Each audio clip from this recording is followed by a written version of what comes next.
हम बदलें तो युग बदलेगा, हम सुधरे तो जग सुधरेगा।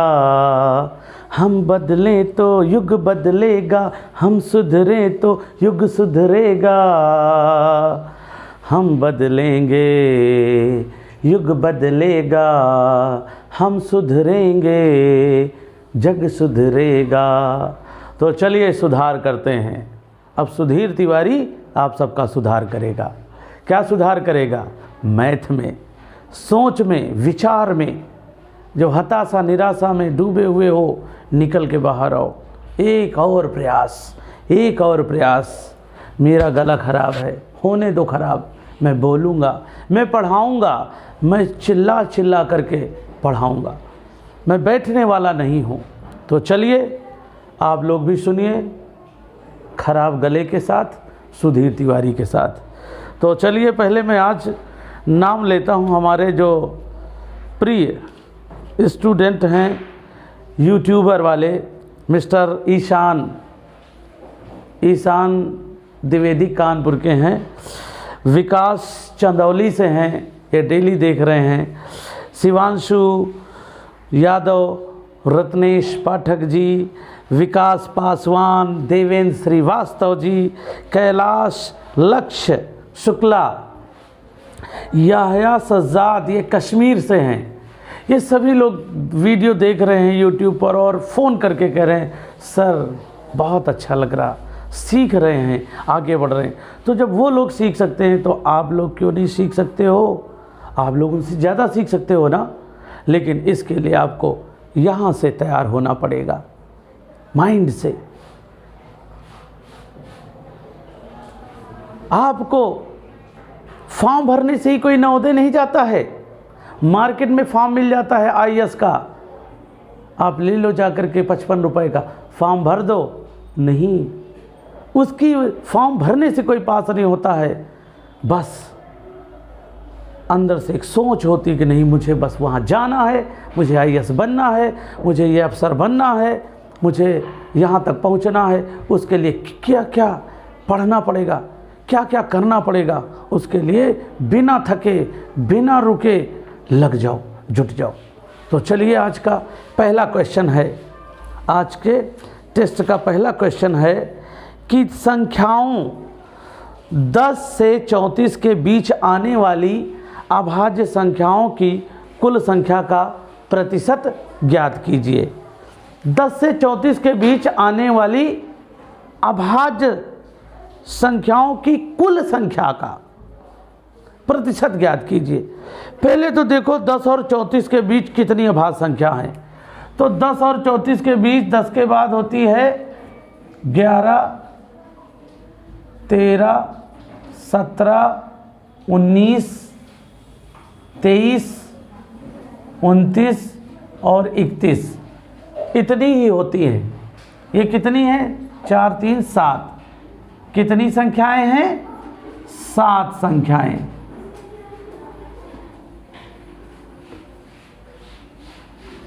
देखिए अब ये 7 संख्याएं कितनी संख्याओं में है? तो 10 और 34 के बीच।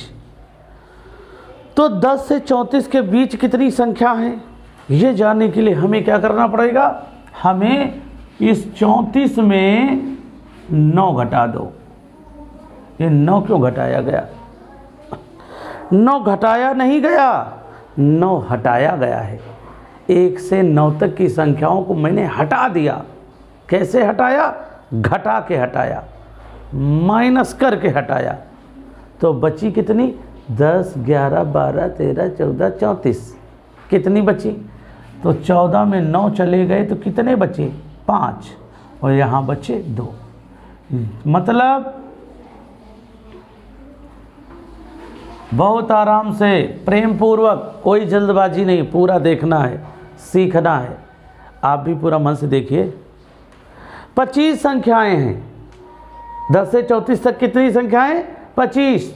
मैंने 9 घटा दिया, मैंने हटा दिया। जैसे कोई 9 चीज़ें घटा दो तो जितनी 10 से बची वही तो बची ना। अब देखो प्रश्न पूछ रहे हैं, क्या करते हैं?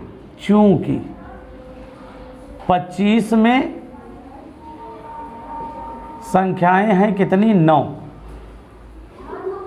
25 में संख्याएं बराबर 9, इसलिए 100 में, अब देखो 7, यहाँ 7 है, गड़बड़ हो रहा था। अब कैसे लिखेंगे, 7/25 और गुणित ऊपर 100।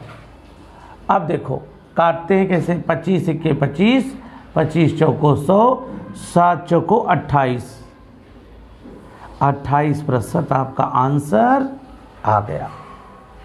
इस तरह से ये करते हैं। इस तरह के क्वेश्चन जब हो तो आपको कुछ नहीं करना है, बस ऐसे ही नहीं करना है। तो ये घटाने में कभी कभी गलती हो जाती है। क्या होता है, 10 में लोग 34 में 10 घटा देते हैं और गलती कर बैठते हैं। यहाँ सावधान, 10 घटा नहीं रहे हो, 10 हटा रहे हो, तो फिर वो 11 से काउंट होंगी संख्याएं। अगला क्वेश्चन देखते हैं। वो बड़ी से बड़ी संख्या ज्ञात कीजिए जिससे 37, 58 तथा 86 को विभाजित करने पर सदा 2 शेष रहे। सदा मतलब हमेशा, हर हालत में। ये भाषा है, ये भाषा, नए नए शब्द आएंगे, इनको समझो। भाषा समझ लिए तो भाषा से ही तो पता चलता है कौन सा नियम लगाना है, कौन सा सूत्र लगाना है। अब सब लोग कहते हैं हिंदी बेकार है, हिंदी बेकार है। अरे हिंदी, या तो फिर इंग्लिश में जाओ, इंग्लिश में जाओ, फुल्ली इंग्लिश जाओ ना। हम हिंदी में रहे ना इंग्लिश में रहे, तो ऐसी स्थिति न हो। हमें अधिक से अधिक भाषाओं का ज्ञान होना चाहिए। लेकिन जो हमारी मातृभाषा है उसमें हम बहुत आसानी से सीख सकते हैं। तो हम अपनी मातृभाषा, जिसमें हम मम्मी से बातें करते हैं, पापा से बातें करते हैं, जिद करते हैं, बदमाशी करते हैं, शैतानी करते हैं, क्यों ना उस भाषा में ही पढ़ा जाए, ज़्यादा समझ में आएगा। तो ये भाषा कहती है सदा 2 शेष रहे। मतलब ये 2 जो शेष है ये क्या करेंगे, अब देखेंगे क्या कह रहा। बड़ी से बड़ी मतलब मासा निकालना है, और मासा में जब शेष कहे तो पहले घटा देते। आओ आप भी बैठ जाओ, आओ आप भी बैठ जाओ। ये होती है पढ़ने की इच्छा। दूर से बच्चा देख रहा है, आओ बैठ जाओ, बैठ जाओ। तो देखो हमें क्या करना है, सब में माइनस करना है। 37, 58 और 86। अब सब में 2 माइनस कर दो। यहाँ बचेंगे 35, यहाँ बचेंगे 56, यहाँ बचेंगे 84। इस तरह से ये हो गया। आप क्या करेंगे, मासा में इस भाग विधि से इसका एचसीएफ निकाल लो। 56, 35 × 35, 6 में 5 गया 1 और 5 में 3 गया 2, 6 में 5 गया 1, 5 में 3 गया 2, फिर 35, 21 × 21, 5 में 1 गया 4, यहाँ बचे 1, अब 21, 14 × 14, 21 में 14 गए 7, अब 7 से हम 14 को माइनस करेंगे, 7 दूनी 14, पूरा कट गया। जब पूरा यहाँ कुछ भी ना बचे तो ऊपर वाला भाजक ही हमारा आंसर होता है। लेकिन अभी एक संख्या और होने की वजह से उसी से फिर एक बार भाग देंगे। 7 × 7, यहाँ बचे 1, अगला अंग उतारे 4, 7 दूनी 14, और इस तरह से आंसर आपका आ गया 7। 7 ऐसी बड़ी से बड़ी संख्या है। जब हम 7 × 5 = 35 तो 2 शेष बच रहा, 7 × 56 2 शेष बच रहा, और 7 × 7, 7 दूनी 14, 14 हैं 16, 2 शेष बचाना। भाषा को समझो, भाषा को समझो। कुछ लोग कहते नहीं हम भाषा नहीं, हमें उत्तर केवल बता दो।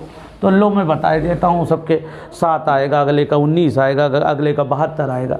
कुछ समझ में नहीं आएगा, कुछ नहीं समझ में आने वाला है। इस वजह से नियम सीखो। अगला क्वेश्चन, अब इसको क्या करना है, सरल करना है।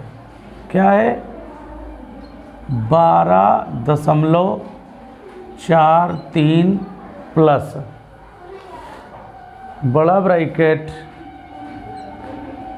3.57 माइनस मंझला ब्रैकेट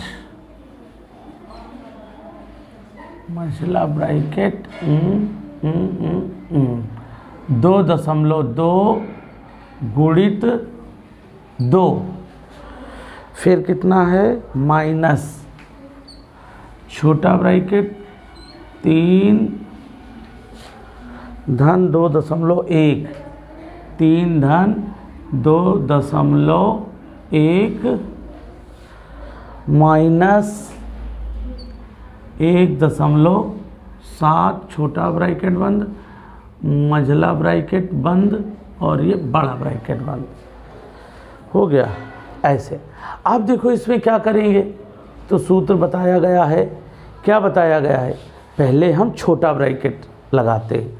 तो छोटा ब्रैकेट में क्या है, ये देखो, छोटे ब्रैकेट में पहले जाएंगे हम प्लस में, ये लाइन खींच लो, थोड़ा हेल्प मिलती है। इससे पता चलता है कि मुझे इतना एरिया करना है। अगर इधर उधर देखने लग गए तो मालूम है कि तो इस पर काम होना है पहले। तो इस पर काम होने का मतलब रफ काम इधर कर सकते हो, 3 में 2.1 जोड़ लो तो कितना हो जाएगा, 5.1। फिर क्या करोगे, 1 माइनस कर दो 1.7, 11 में 7 गए 4, यहाँ 4 में गया 3, तो 3.4। अब देखिए बराबर लगाओ, 12.43 प्लस बड़ा ब्रैकेट 3.57 माइनस 2.2 गुणित 2 माइनस 3.4, क्योंकि छोटे ब्रैकेट का काम पूरा हो चुका था। अब ये बड़ा ब्रैकेट, मंझला ब्रैकेट और ये बड़ा ब्रैकेट। अब हमें किस पर काम करना है, ये। अब यहाँ पे कौन सा माइनस, ये माइनस है और ये गुणित है, तो हमें गुणित वाले एरिया को सॉल्व करना है। इसको सॉल्व करेंगे, फिर क्या करेंगे, आप देखो शेष उतार लेंगे, प्लस 3.57 माइनस, अब देखो इसको गुणा करो तो कितना आ जाएगा, 22 दूनी 44 आ जाएगा, और एक अंक बाद यहाँ दशमलव लग जाएगा। ठीक, अब इसमें क्या करना है, ये माइनस करना है, तो 3.4 माइनस करो तो 4 में 4 गया 0 और 4 में 3 गया 1, तो कितना आया 1। अब इसका भी काम पूरा हो चुका है। अब क्या करेंगे, अब इसमें भी माइनस है, तो 3.57 में 1 माइनस कर देंगे, तो 3.57 में माइनस 1 करोगे कितना आएगा, 2.57 आ जाएगा। तो 12.43 प्लस 2.57, क्योंकि 3 में 1 गया, एक पूर्णांक है तो 257 बचा। अब ये बड़े ब्रैकेट का भी काम पूरा हो चुका। अब इन दोनों को जोड़ लो तो 12.43 और 2.57, 7 3 10, 5 4 9 1 10, 2 2 4 1 5, 15, दोनों का योग किया गया तो आया 15, आंसर बराबर 15। तो ये है, यहाँ पर बहुत ध्यान देने की ज़रूरत है। कहीं दशमलव भूल जाते हैं, कहीं गुणा करना भूल जाते हैं, कहीं ये होता है पहले कौन करे, ये करे कि वो करे। तो इस तरह से कौन सा आपको चिन्ह लगाना है, कौन सा साइन आपको सॉल्व करना है, ये ध्यान देने की ज़रूरत होती है। तो अगला क्वेश्चन देखते हैं। अगला क्वेश्चन है, एक हॉल माने बड़ा कमरा 20 मीटर लंबा तथा 16 मीटर है। एक हॉल की लंबाई 20 मीटर तथा 16 मीटर है। उस बड़ी से बड़ी वर्गाकार टाइल की विमाएं मीटर में लिखिए जो हॉल के फर्श को पाट सके, जो हॉल का ये फर्श है इसको पाट सकें। क्या बताना है? जो टाइल की विमाएँ मीटर में, मतलब टाइल की माप। तो देखो यहाँ पर भाषा समझो, वो बड़ी से बड़ी है, टाइल की माप बतानी है। जब इस तरह के क्वेश्चन हो, इसको बार बार क्वेश्चन को पढ़ो, इस तरह की भाषा हो, बड़ी से बड़ी हो, उसमें टाइल की माप पूछ रहे हैं, तो हम क्या करते हैं, इनका हम HCF निकालते हैं। 16 और 20 का मासा, तो 16 के 16 बचे 4, भाग किया 4 चौको 16, आंसर बराबर 4 मीटर। 4 मीटर। ऑप्शन में दे रहे हैं 4 गुणित 4, तो आंसर बराबर 4 गुणित 4। 4 गुणित 4 के टाइल्स होने चाहिए। अब 4 गुणित 4 के वर्गाकार टाइल है ना, तो 4 गुणित 4 होने चाहिए। अब ध्यान से देखो, मैं ऐसे बता रहा हूँ, ये देखो एक फर्श है, ये देखो, ये देखो, ये देखो, ठीक, ये इसकी है 20 और ये है 16। अब 16 है तो देखो ऐसे काट लो 20 से, इसमें करने हैं 5, 1 2 3 और ये 4 5, थोड़ा सा ये कम पड़ रहा है तो मैं बढ़ाई देता हूँ। ये लो, ये देखो,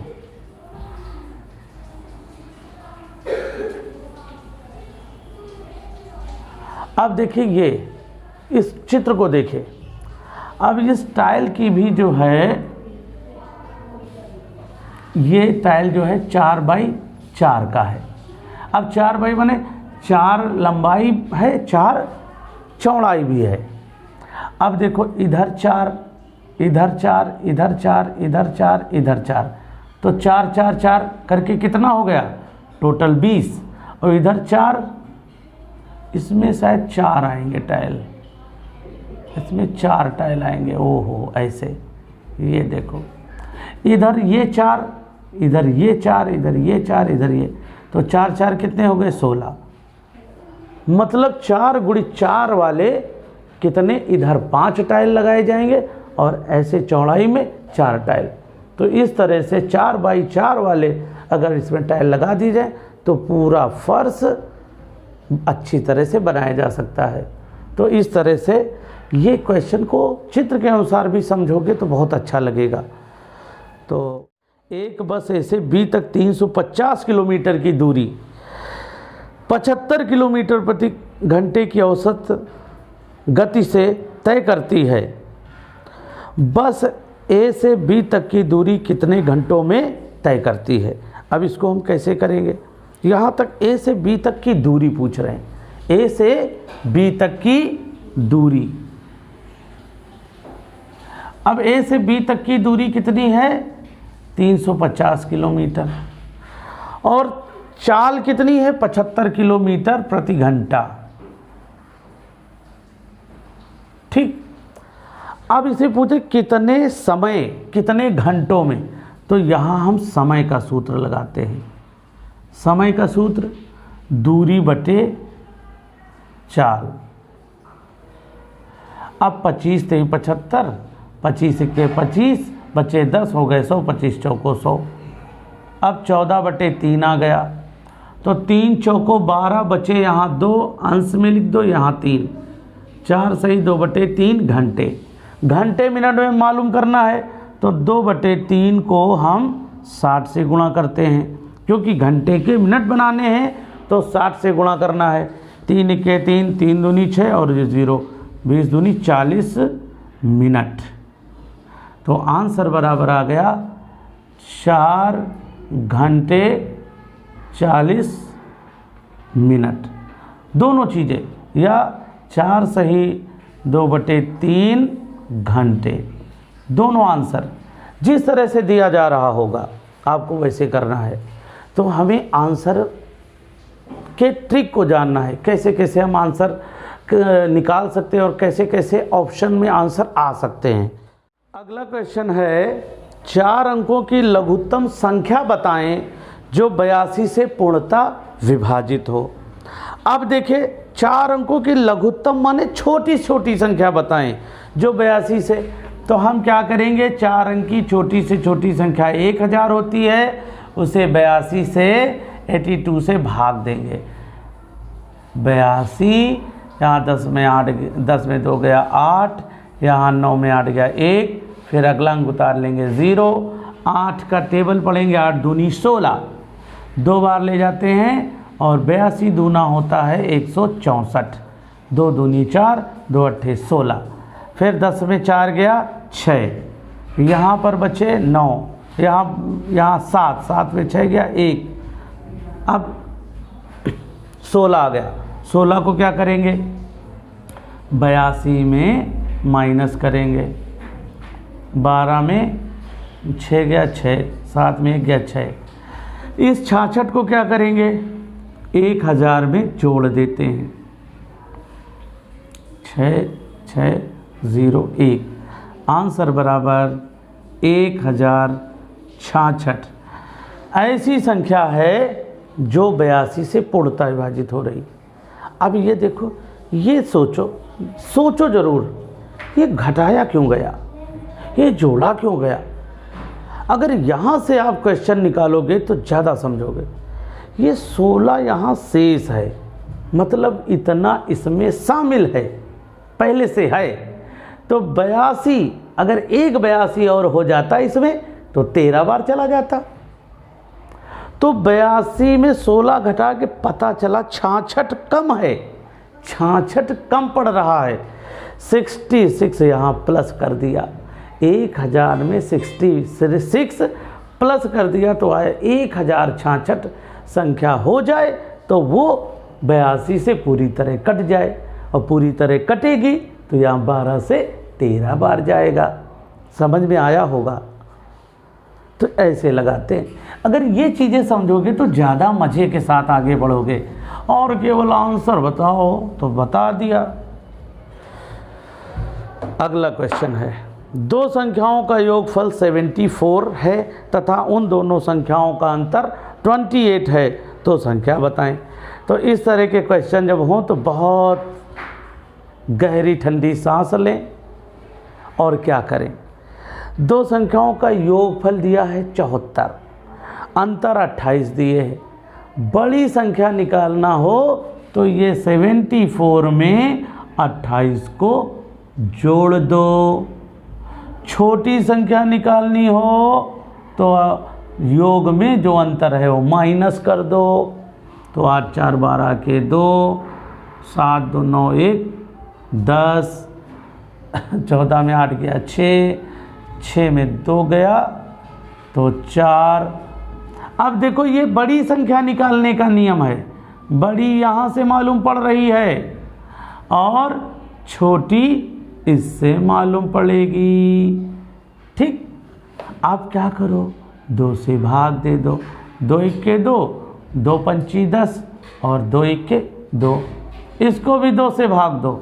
2 दूनी 4 और 2 तियाँ 6। आंसर बराबर 51,23। अब समझ में आया होगा। अब तुमको एक और बता रहे, देखो अब आप 51 को जोड़ो, 51 और 23 को आप जोड़ो तो देखो 74 हो रहा है ना। दो संख्याओं का योग 74 है, आ गया। फिर देखो आप 51 में 23 माइनस करो, अंतर दोनों का अंतर देख लो, दोनों का अंतर देख लो। तो यहाँ पर 11 में 3 चले गए तो 8 बचे और यहाँ 4 में 2 गया तो 2। दोनों का अंतर भी 28 आ गया। दोनों का योग है 74 और दोनों का अंतर है 28, जो कि क्वेश्चन में दिया गया। इससे मालूम पड़ता है कि वो संख्याएं हैं 51 और 23।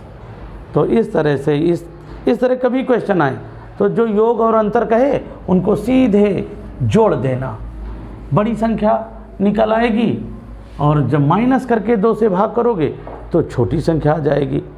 अब देखिए अगला क्वेश्चन, एक खंभे का 1/3 भाग कीचड़ में, 2/5 भाग पानी के ऊपर है तथा 10 मीटर,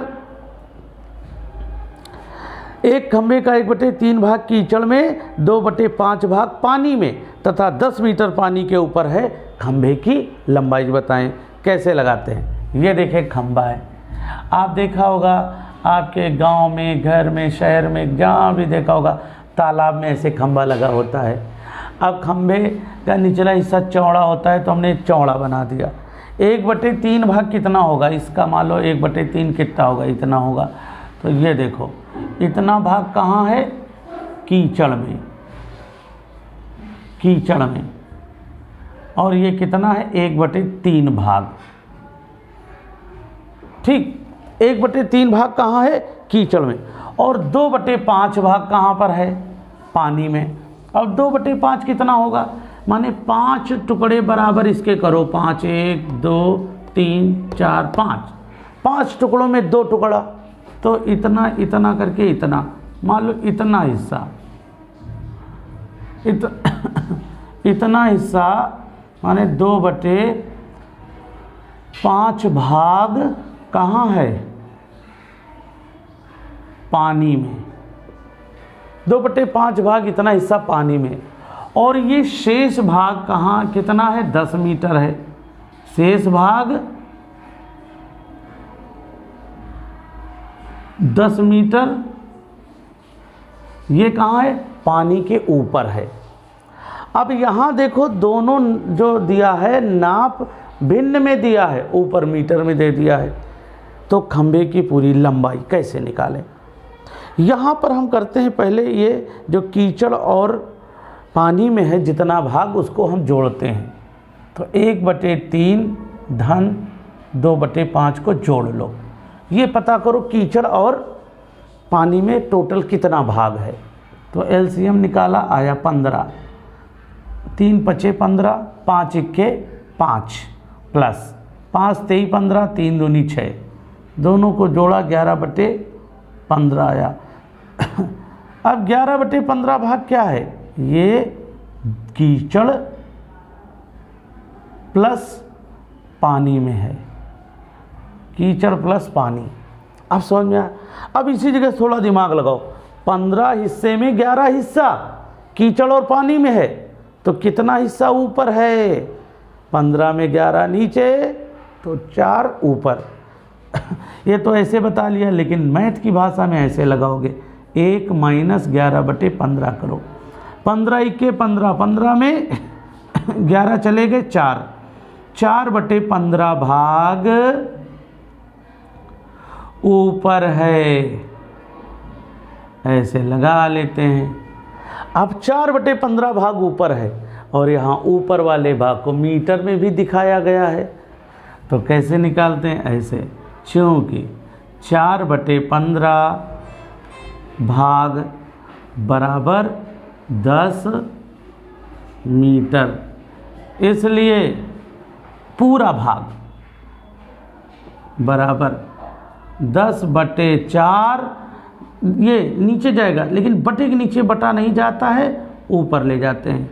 और ये गुणित 1, बस। 2 × 2 = 4, 2 × 5 = 10 और 15 × 5 = 75, 75/2। अब इसे दशमलव में बना लो या भिन्न में बना लो, दोनों में बताते हैं। 2 × 3 = 6, बचे 1 हो गए 15, 2 × 7 = 14, बचे यहाँ 1, ऊपर लिख दो।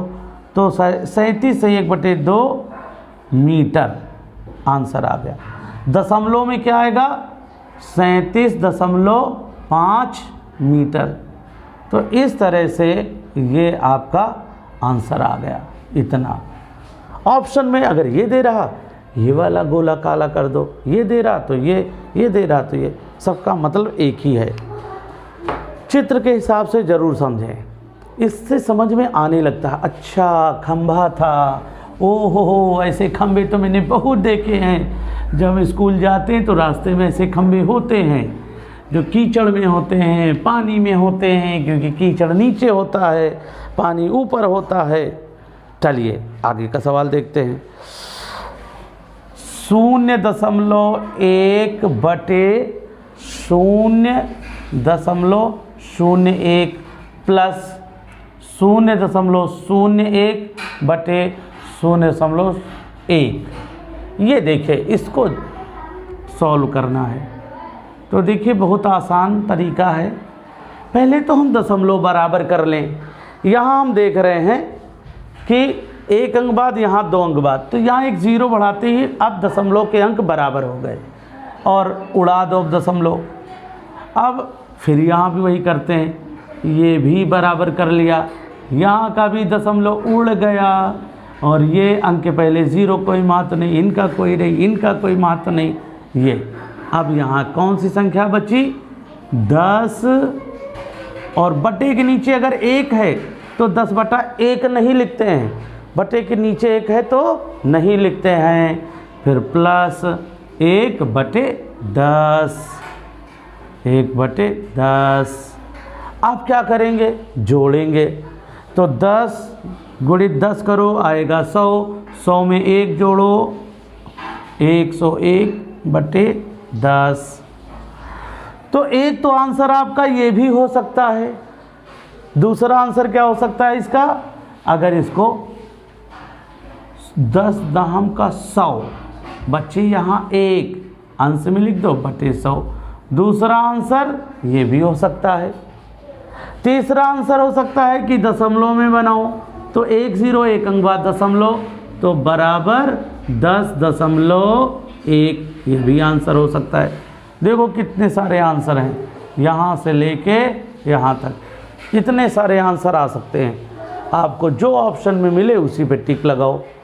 तो घबराने की ज़रूरत नहीं है, बस बहुत मन से ध्यान से देखने समझने की ज़रूरत होती है। अगला क्वेश्चन, लास्ट क्वेश्चन। 3 ट्रैफिक बत्तियां क्रमशः 10, 15 तथा 20 मिनट के पश्चात चमकती हैं। एक साथ वे प्रातः 6-10 बजे चमकती हैं। इसके पश्चात वे एक साथ कब चमकेंगी? जब ये ट्रैफिक की बत्तियां हों, घंटियां हों, बहुत सरल तरीका है। बस क्या करें आप? 10, 15, 20 का लासा निकाल लें। ऐसे जब बत्तियां घंटियां हों तो जो संख्याएं दी गई उनका एलसीएम निकाल लो। ये देखो 2 पंचे 10, 15 उतार लिया, 2 दहम 10, 2 दहम 20, अब 5 से काट लो, 5 के 5, 5 3 15, 5 दूनी 10, 2 3 6, 6 पंचे 30, 30 दूनी 60। अब 60 ये क्या हैं? क्योंकि यहाँ पर 10, 15, 20 मिनट थे तो ये क्या हो गए? 60 मिनट। अब 60 मिनट कह दो या 1 घंटा। इससे क्या पता चला? 1 घंटे के बाद वे एक साथ बजेंगी। तो 6-10 पर एक साथ बजी थी, तो 1 घंटे बाद 1 इसमें जोड़ देंगे, 1 इसमें जोड़ देंगे। तो 0, 1 आवर पॉइंट और ये 7। आंसर बराबर 7-10 बजे प्रातः एक साथ बजेंगे। इस तरह से ये आंसर आपका आ गया। देखो अब आपके अंदर लगता है ये ऐसे कैसे है? देखिए ये कैसे ये नियम लागू हो रहा आपसे बता रहे हैं। देखो ये 10 मिनट, तो अगला होगा 20 मिनट, अगला होगा 30 मिनट, अगला होगा 40 मिनट। 10-10 मिनट के अंतर में बज रही। ये आगे होगा 15, फिर आगे 30, फिर 45, फिर ये 60, ये 20, फिर आगे 40 मिनट पर, फिर ये 60 मिनट पे। देखो यहाँ भी 60 आया और ये फिर 50 मिनट और ये 60 मिनट। अब ध्यान से देखो, जैसे 60 आया है तो देखिए ये जो संख्या है मिल गई, लेकिन यहाँ पर आप देखो, यहाँ अगर 15, 30, 45 है तो यहाँ कहीं नहीं। यहाँ 30 मिल रहा लेकिन यहाँ नहीं मिल रहा है, यहाँ नहीं मिल रहा। और यहाँ कैसे मिला? 60। जब ये 60 मिनट पे तीनों जाएंगी, एक साथ बजना प्रारंभ किया, तो जब 60 मिनट पे जाएंगी तब ये तीनों एक साथ बजेंगी 60 मिनट बाद, क्योंकि यहाँ पर तीनों का समय मेल खा रहा। ऐसे तो आज हमने अपनी पूरी ताकत लगाई, आपको समझाया। तो आप लोग इसको देखो, समझो, और हम भूल जाते हैं ये लाइक, शेयर, सब्सक्राइब कहने को, तो वो भी कर देना। अगर आपको वीडियो अच्छा लग रहा है तो लाइक, शेयर, सब्सक्राइब ज़रूर करें, अपने विचार लिखें। और आज इतना ही, अब हम अगले वीडियो में मिलेंगे।